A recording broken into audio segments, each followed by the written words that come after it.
What if the reason people ignore your messages has nothing to do with your looks, your personality, or even how much they like you?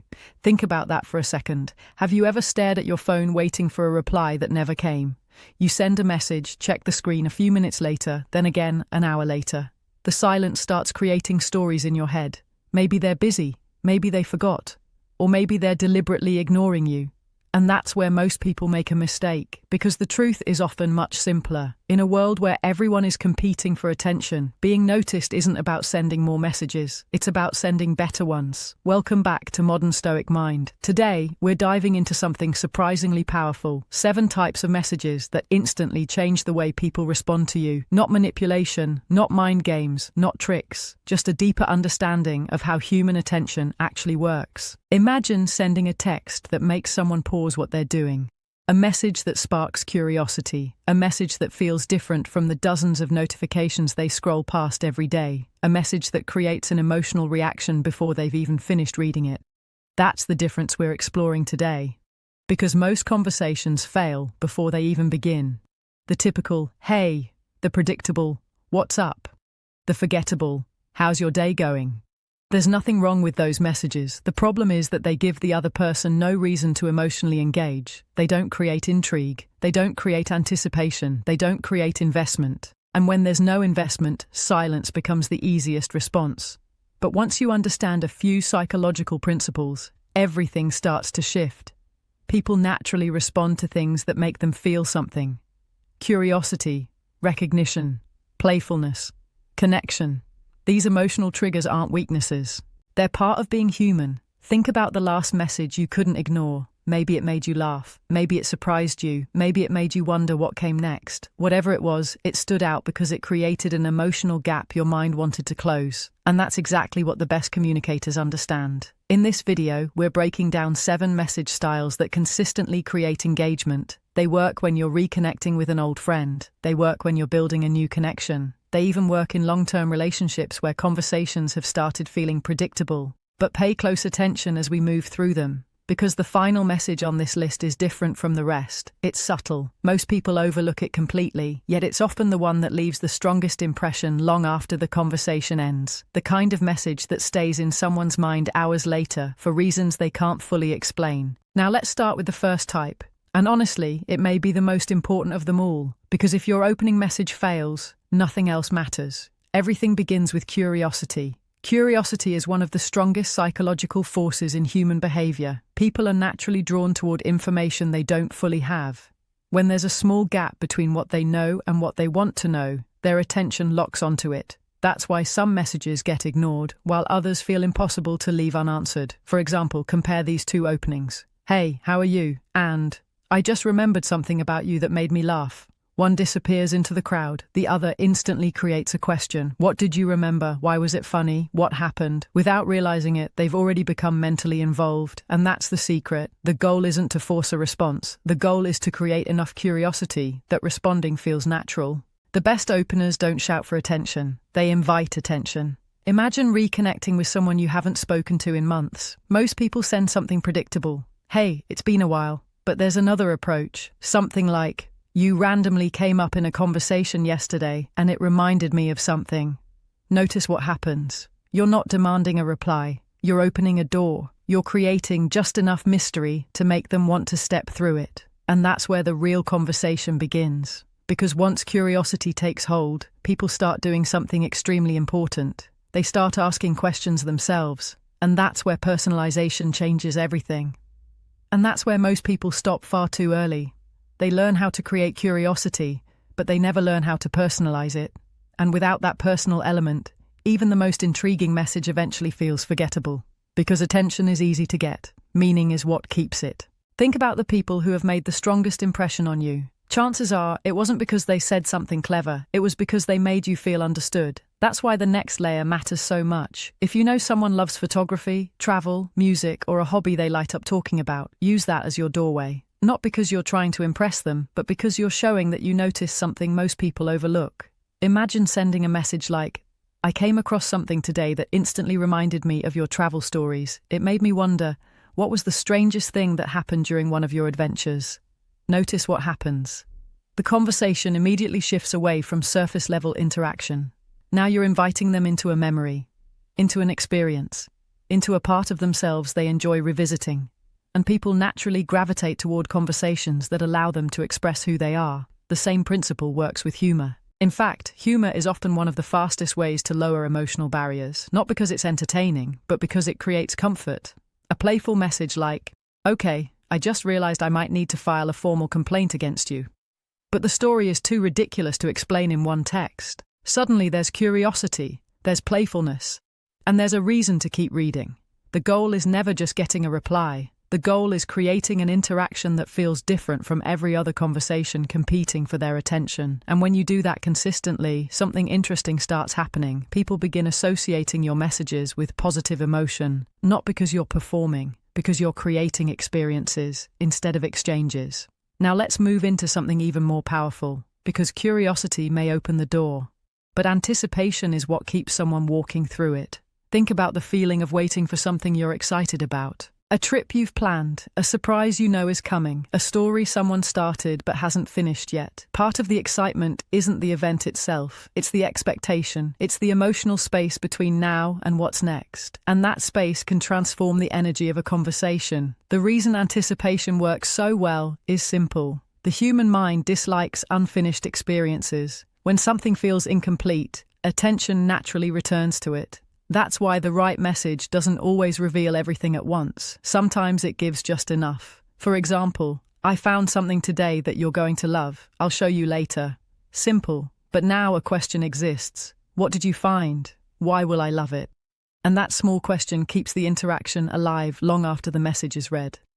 Of course, timing matters. Leave too little space, and there's no anticipation. Leave too much space, and curiosity turns into frustration. The sweet spot sits somewhere in the middle.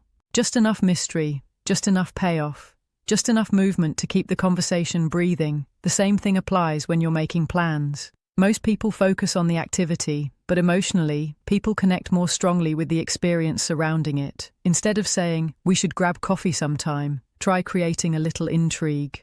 "I found a place that has one of the most unusual atmospheres I've ever seen. You're going to understand exactly why I thought of you when we get there." Now the meeting itself carries emotional momentum. They're not just showing up, they're looking forward to discovering something, and anticipation becomes even more powerful when it appears naturally throughout an ongoing conversation.